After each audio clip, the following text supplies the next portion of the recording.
Today's guest is the definition of connection in action. Gita Poudel doesn't just manage human resources, she transforms them.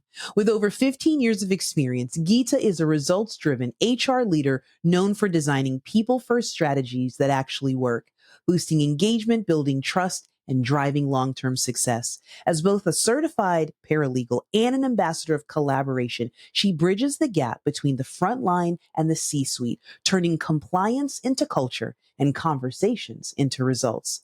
Get ready for a masterclass in what it truly means to lead with both head and heart. Welcome, relational leaders and listeners. This is Cultivate, your podcast destination where we celebrate thriving relational leaders and encourage each other along the influence journey. I am Wendy F. Adams, your host and strategic guide. I believe work shouldn't be a four-letter word, but should inspire, challenge, and fulfill. Through a high challenge and high support model, we will explore the recipe for relational leadership that drives meaningful change. After all, as leaders, we're either driving progress or we're driving the problem. So let's grow together. Welcome back to a fresh episode of Cultivate. Today, I have the pleasure of engaging with an advocate of collaboration and advocacy. Gita Poudel, Director of Human Capital with Maganti IT Resources. I am thrilled to have you join us for the Cultivate Experience today. Thank you so much, Wendy, for having me here. And I'm very much excited to share my experience with you and the audience. Oh, yes. This is going to be a fresh conversation that everyone will enjoy. I like to reference our time that we had together before the audience joined us as that green room time, that time that I got to know you a little and you got to know me, and it moved fast. Our time together today will move quickly. So I want to jump in. I've had the pleasure of being able to engage with you about the why, right? As a leader, we each have that why that drives us. So let's start there. What makes Gita Gita? What's that moment, whether personal or professional, that you really feel that shaped the way that you approach leadership today? Basically, in my life, as I started my journey, I love giving back to the community. I'm a people person. I love helping others, giving back to the community and helping others. So that's why I love to serve with integrity, I would say. So that's why I'm in this role today. And that is so clear. Again, as we go further into our conversation, the audience will be able to pick up on those things, that it is that give back. It's that core desire for you to not keep just what you have for you, but to be able to share. Just before we jumped on, you were able to share some wonderful news that I want you to be able to celebrate with us. That is just so brand new. A new role for you as an advisory board member. Tell us some about that. Sure. So I got one offer from University of New Haven, and this is more like a volunteer work I'm doing. So I will be serving as a advisory board for University of New Haven, and I will be helping the community leaders as well as students as a mentor and help them to shape the better community. So I got this offer yesterday itself. Well, congratulations. And you know, what a beautiful picture of what you just said about that why, that give back, that opportunity. And I heard you describe it as, well, it is just a volunteer opportunity. And it's not that in and of itself, right? You are giving of your time and your talent to say, let's pour into future leaders to make sure that what we're talking about doesn't just stop with you and I today. And I think that really speaks so tangibly into that why that you just described. Here at the Cultivate Experience, one of the things that we really hone in on is how grounded and self-aware is a leader, right? That authenticity of knowing who you are and that's who's showing up in the room is so important. I would describe you in the time that we've shared as that ambassador of collaboration. It's never just about that path that you're on or the work that you're doing, but how can you collaborate? What does that collaboration actually look like for you in your day-to-day leadership? How do you walk that out? So basically, for me, it's more like teamwork, I would say. So Mm, whenever we are in leadership role, it's not about managing people. It's about serving them. That's what I believe in too. mm. So teamwork, making sure their voices are heard when it comes to any working environment, and if any judgment are made, I make sure that I hear both parties' stories before any big move is taken care in our organization. No, that I appreciate that. You said right from it's teamwork. It's not about you. You're in a position. Your title gives you a position of leadership, but you're saying it's about us. It's not about the I, right? And that is at the core of when we talk about that relational leadership, to be able to bring high support to a team member and to a team, and high challenge. That to be able to do both of those things, it has to be done in that we space. And so I want us to kind of take a look back, right? We learn from our past. We don't need to dwell there, but we certainly learn from it. When you look back and you think of your early career life, what experience taught you that true value of teamwork? When I hear you talk about things like, hey, I'm working with a frontline team member, but then also you're speaking to C-suite. You're in that decision making space and around that table. How do you bring that value, and what taught you early on in your career that it was important for both of those to work together? Sure, Wendy. So when I started my journey as a human resources, and as I started serving people, I started, knowing people more, right? And the organization I joined, I knew that few things were going really well, but there was a lot of things that was supposed to be still aligned properly, Mm, that perfectly matches with the company culture. And then I took that step forward. I raised my voice for equality. And few things changes in the organization in the past, like changed in the organization in the past. And as we started to, evaluate the present situation with what was happening in the past, we had improved a lot as an mm, organization. And I believe the approach that I took to make sure that every single employee in the organization is valued, because they are an asset of an organization. That is something we have to understand. yes. And also, one more thing I believe in is, as we keep saying that in any organization, we have to keep our client happy, we have to keep our vendors happy. But sometimes we tend to forget about our own people who are working with the organization. So, how do you expect your own employees to keep your client happy when you are not even taking a good care of them, or you are not hearing their voice, what they are going through, and you are making them work like, day and night without any breaks, and not even being able to support them to have that work life balance, right? As I saw a few things were not right, and as I raised my voice, I took things further to help the culture. And that's when I was later on promoted to HR director. And then that's when also I realized that, okay, I can lead with clarity, I can lead with care, I can lead with passion.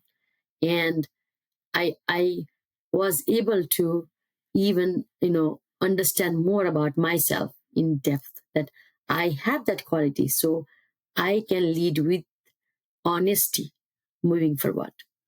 So that's how it Wow. started, Wendy.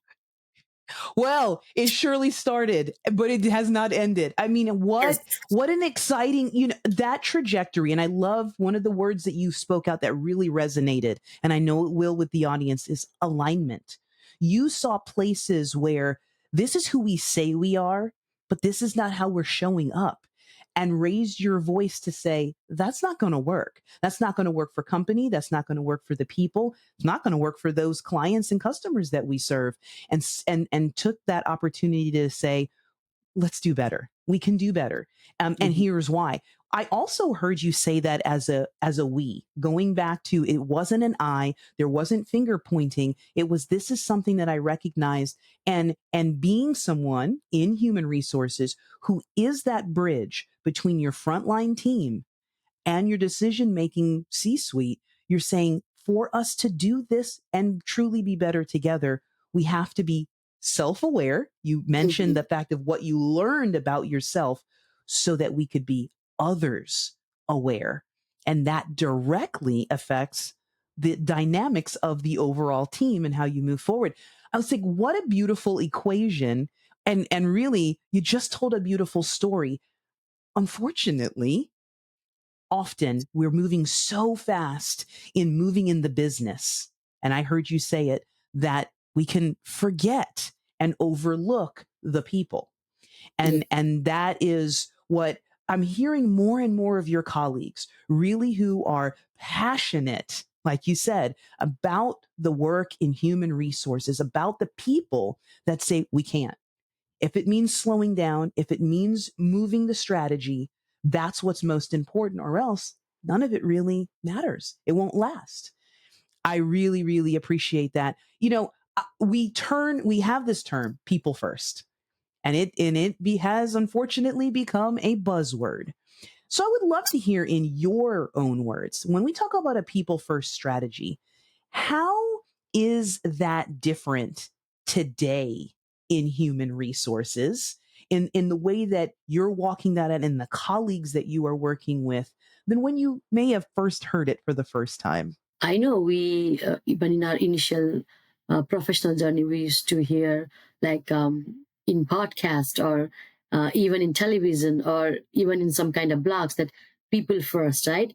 We seen those blogs and videos, but as you see some research, or Mm, even if you see in your own organization, or if you even hear from your own friends, it doesn't happen as they say, like people first. If we really value people first, then we will never um, forget about work life balance. I mean, I would like to connect that thing again because we tend yes. to overwhelm our employees with too much work. And sometimes we say, we are promoting you from account manager to senior account manager or account director. But we forget to ask that particular person, are you okay or ready to take this role? These are the accountability that you are going to take in your role. And we just tend to promote. When the time comes where there is a performance review, because we are not clear about the expectation with that particular person, and we tend to make a wrong judgment, Mm, right? So if a person is already accountable for one task and you are adding additional tasks, you are not even thinking about that person, like whether the person can handle both things parallelly, because it's not only work. They have a family to take care of. They have their own health that they have to be mindful of, right? yes. So we completely forget that, but we just tend to say people first in words, but in action, we never tend to show that. But now what I'm seeing is people are talking more. They're like talking openly Hmm. about how important, health is. Only when you are healthy, you can be more productive at work, right? So people are realizing that, and the mindset is like shifting from what it was before to what where we are now. And even in our organization too, we value work-life balance. That's why the work culture, the environment, everything is like completely different. We have changed a lot from where we were before. And actually walking out the term people first and not just Yeah. saying it, right? And I appreciate you saying, look, this is where we were. Having conversation, creating a place that is safe for people to raise their hand and say, wait, I appreciate that you see this in me. Can we talk about how it's going to affect the whole me? Really seeing the holistic full person. And that's where we can get into these places of common misunderstandings. Now, it sounds like, and I appreciate this, that where you are now and that the culture that has been built, that you've been a part of with your organization, you are really standing in that gap. As you are engaging with other HR colleagues, what are you finding are some misunderstandings, some misconceptions between senior leadership and your frontline employees. If we have a mindset where we feel we are leader, that means I need to have answer for all questions, or this is something I need to do only on my own because I'm a leader. I have to make sure I get it done. And we afraid to ask for help, right? And that is not the fact, because nobody is perfect in this world. We, each one of us, we have our strength, we have our weaknesses. If we realize that, right, asking for help is, we don't have to feel ashamed about it. It's okay, I don't know the answer. So what is the big thing about it? So if somebody else knows the answer, let's go and ask for help. And then doing things alone, as I said, when we tend to do things together as a team, and it becomes more stronger, as we have seen that. But when we tend to do that alone, without even having a proper solution, then definitely there is no 100% guarantee, because we don't know much of the answer. So why not be a leader who is ready to listen to ideas, take those ideas without having that ego that I am leader, maybe taking a help may make me down. No, it's not like that. That ego, that personal issues, let's keep it on side and act like the leader. Because as I said, leader means serving people, not managing people. If we really understand these two terms clearly, believe me, the micromanagement in any organization will be away in the long run. And you say that you make that point so clearly, right? It is that place of, we've got to change vocabulary and mindset, right? Change the words that we use.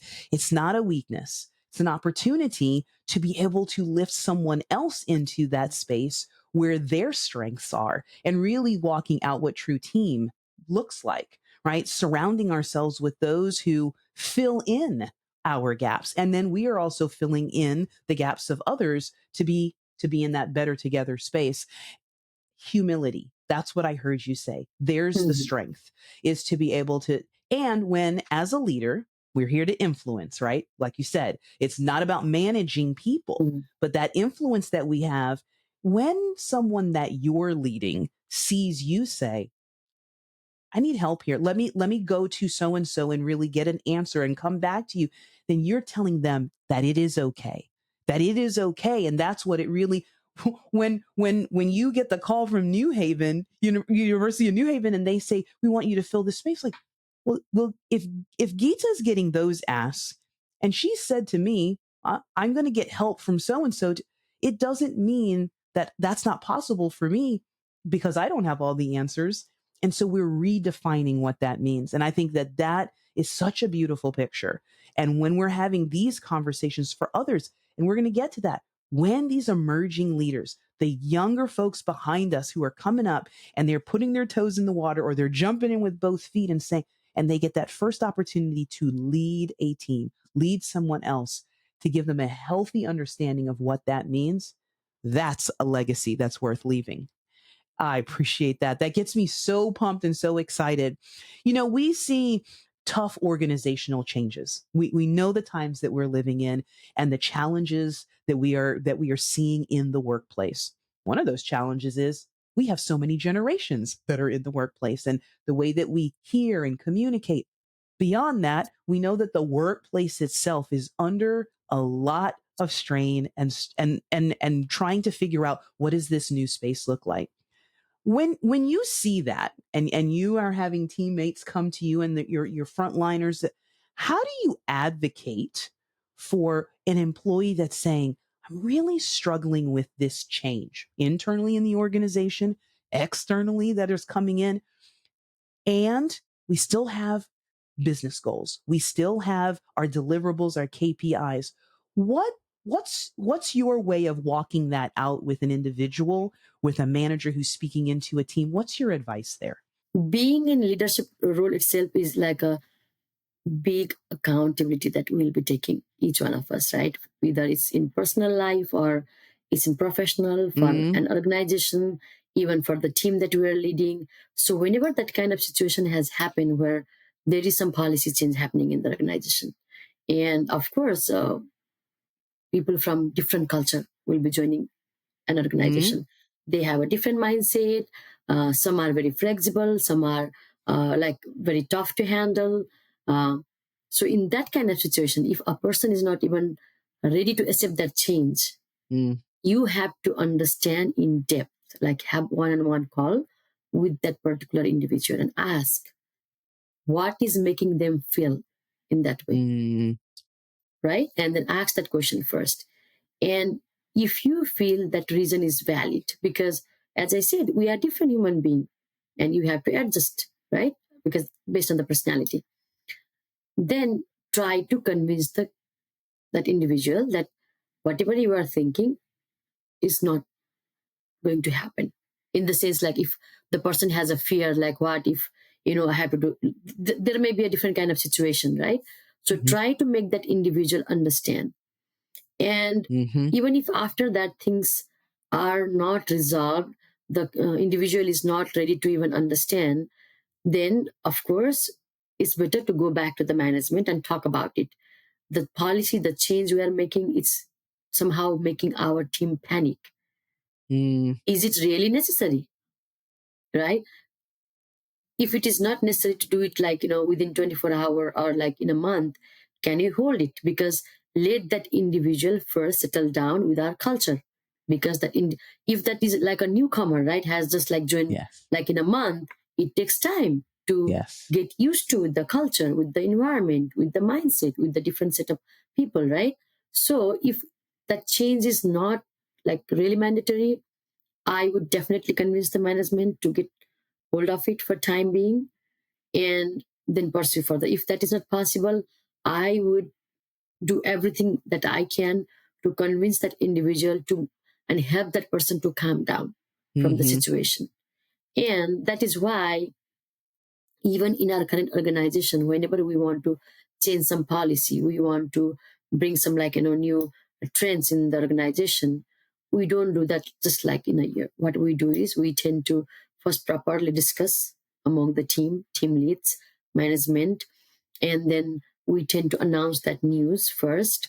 And we have a monthly meeting, so we tend to talk about that during the monthly meeting so that every single individual is aware about it. And we give the open floor. If you have any concern, please talk to HR. And if majority of the team are not okay about it, we tend to understand why. And if there is a room to make some adjustment, we do that. So we try to balance both parties. That's what we do. And then only we try to implement that policy so that everybody feels valued, everybody feels their voice is heard. And that way, like, as we say, we are a people person. We put people at the center because we want to align with what we are here to do for the community. So that's how we do. And what I'm hearing you say is, and it's a beautiful thing, you're seeing the people on both sides. Your leadership team, your C-suite, those are people, right? Yes. That Yes. have they have their desire, their deliverables that need to be met, and the KPIs that are laid in front of them. And then there are the people who are on the front lines and walking that out and in the teams, and you're seeing them as people. I think what I heard is you're reminding each of those with the work that you're doing and how you're walking that out, seeing them and hearing them, reminding them you are more alike than there are differences. It is not your titles that we're going to focus on, but we're going to focus on the fact of we are all individual humans coming together to move forward on this overall why that we've determined is the organizational push. And I think that what sounds so simple, and it's coming back to basics, obviously is not always easy because it gets messy.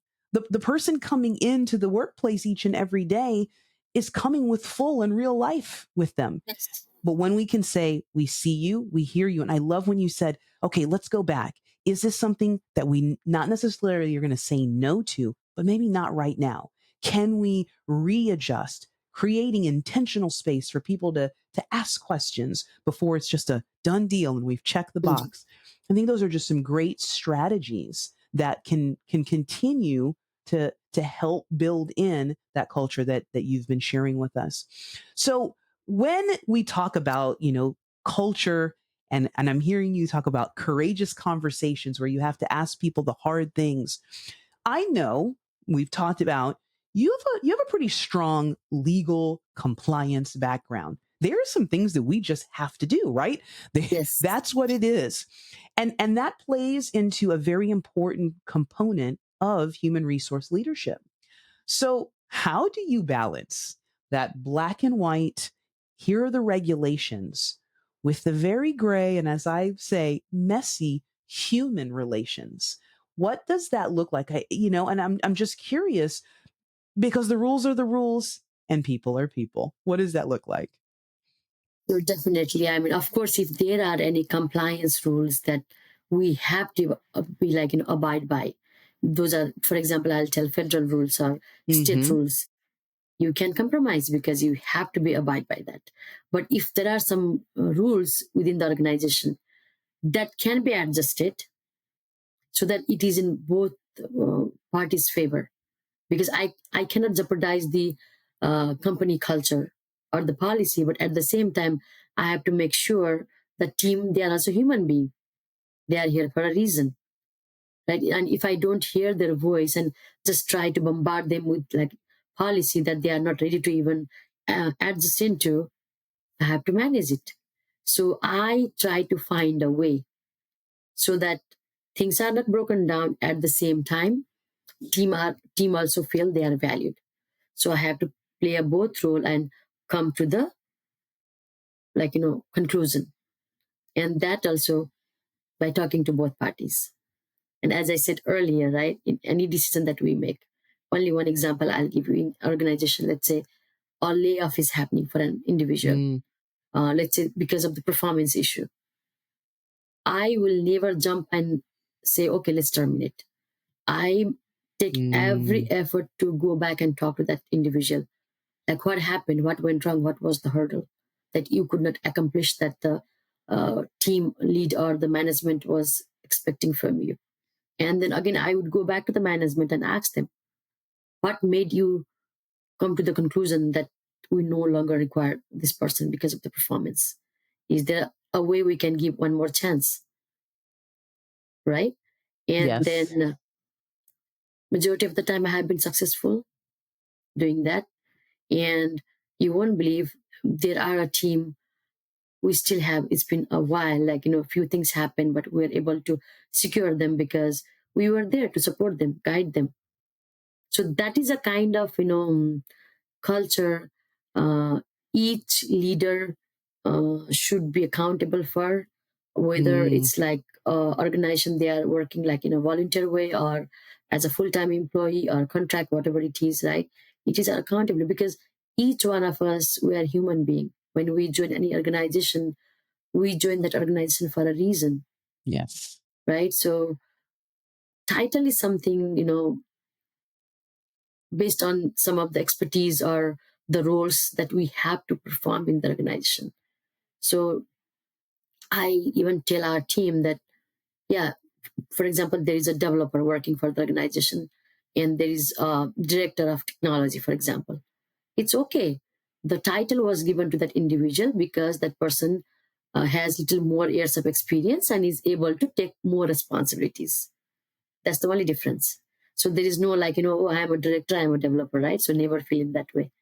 And that's when, if we start having that kind of mindset and start like, not commanding people, but Mm-hmm. listen to them and treat them like your colleague, your own like family member, I would say. I know, I don't know if I should be using that terminology, but still, right? So give them the flexibility so that they have a room to come to you and talk openly about their problem and raise their voice. So that And is a I kind of culture we have to create in Yes, any yes. organization. And that balance is fine. That's a Yes. fine line there. Like you said, even in having those conversations about those things, this regulation doesn't change, but we can still have a conversation about why are you having a challenge with it, right? And having Mhm. that open space. You mentioned, and our time is running short. I can't believe. But I want to ask this for sure. You mentioned the fact of different cultures. We know the company culture, different personalities, but the cultural differences that come into play as we are building our teams. What do you, in your experience, believe is most misunderstood? And I know this is a word that gets touchy for some, when we're creating an inclusive workplace culture. So that part of that culture where, hey, who I am comes to the table. What do you think is most misunderstood today in the workplace about inclusive workplace culture? In any organization, right? Sometimes creating, as I said like earlier, micromanagement is one of the thing. I don't know, I Mm, mean, if it directly answers your questions, but micromanagement, and not letting your employees or team members open up their voice, the biasness and all, right? Because we come from different culture. hmm Uh, that is something I believe needs to be changed, because when you create a culture or environment where people feel that they have flexibility to open up about some kind of verbal harassment, I can say, or some kind mm, of misjudgment, or some kind of unethical behavior, or like whatever it is, right? So if we create a culture where people feel, you know what, let me go and talk to the HR, or let me go and talk to my team lead because my voice will be heard, something is happening. If we create that kind of flexible culture, definitely it will be a game changer for any organization. I couldn't agree more. And I think that should be that definition of being inclusive, right? That I can go and have that conversation because there won't be this thought of, well, that's so and so, and that's Mhm. how they are or who they, but just the fact of, well, if they're coming with a concern, it must be that it's something that needs to be heard. It doesn't mean we're acting upon everything. It Mhm. doesn't mean that there's going to be a change Mhm. Overnight, yeah. to overnight, or even to, to our policies. But if they're bringing, Mhm. because I value them and all that they are and who they are. I appreciate that. And I think that that's those places where everything else can become noise. But if we can bring it back to that basic place of, wait, if I appreciate you for the tasks that you're doing, I've got to appreciate you for all that you bring to the table, and that's how we can walk that inclusivity out. Oh, Gita, this has been so impactful. I have to ask this as we close out.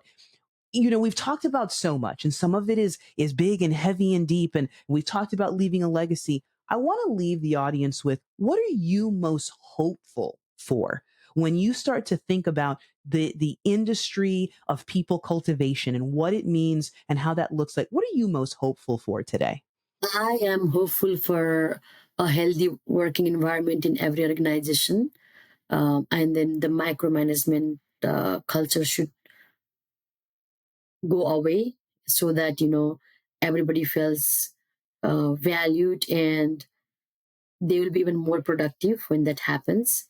Um, Plus, one more thing I would say is, in some organizations, still we see that no matter what kind of culture they have, still some of their team members fear to open up about some of the Mm, things that are happening in back end. So I am yes, hopeful that that thing will change in coming days, yes, yes. and And I'm hopeful for the peace in every ah, organization, community, and in the world. And I can hear that in you. I can hear that in the way that you speak out, even in the things that aren't yet. I can hear that hopeful, but we're moving that direction and we're seeing those things come to be. Oh my goodness. Thank you so, so much. I know that the audience is going to be as moved and inspired as I have been this afternoon, and just really digging in around where we are, what responsibilities we have to each other, and where we have the potential to go. As we wrap up, and I like to finish out the show getting a little bit of a fun look at Sure. who are we talking to outside of the world of work. So after it's been a long day, what's your favorite way to just reset and refill? I would say music. I I love that. love music and spending time with my two daughters after Wonderful. work, walking Yes. around. So that's how I end my day. I love it. I love it. Now, This is a very important question, and the audience knows I ask it often. You have a favorite ice cream flavor? Vanilla. Let's keep it simple. We can do anything with vanilla. Yes, absolutely. I love it. Yeah. Fantastic. And what about you, Wendy? What is your you know what, favorite? Gita? No one's ever turned the question back to me. I love it. I do. Salted caramel is my absolute favorite.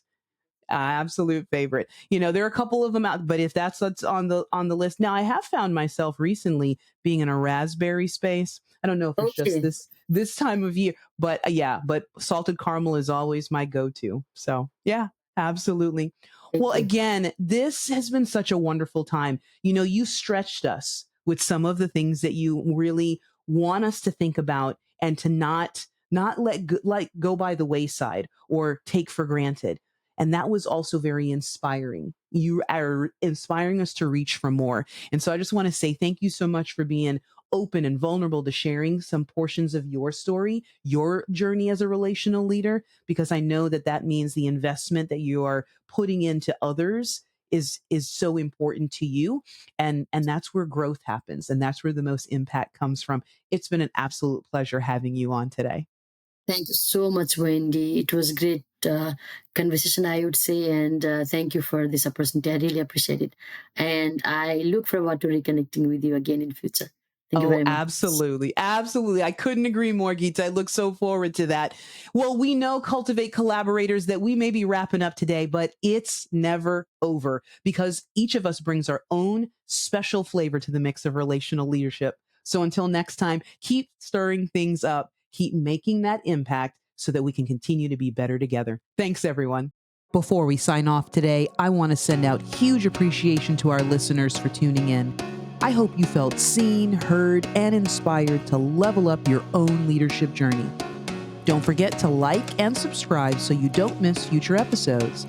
And if you're ready to level up your leadership, connect with me at cultivateforgood.com. That's cultivateforgood.com.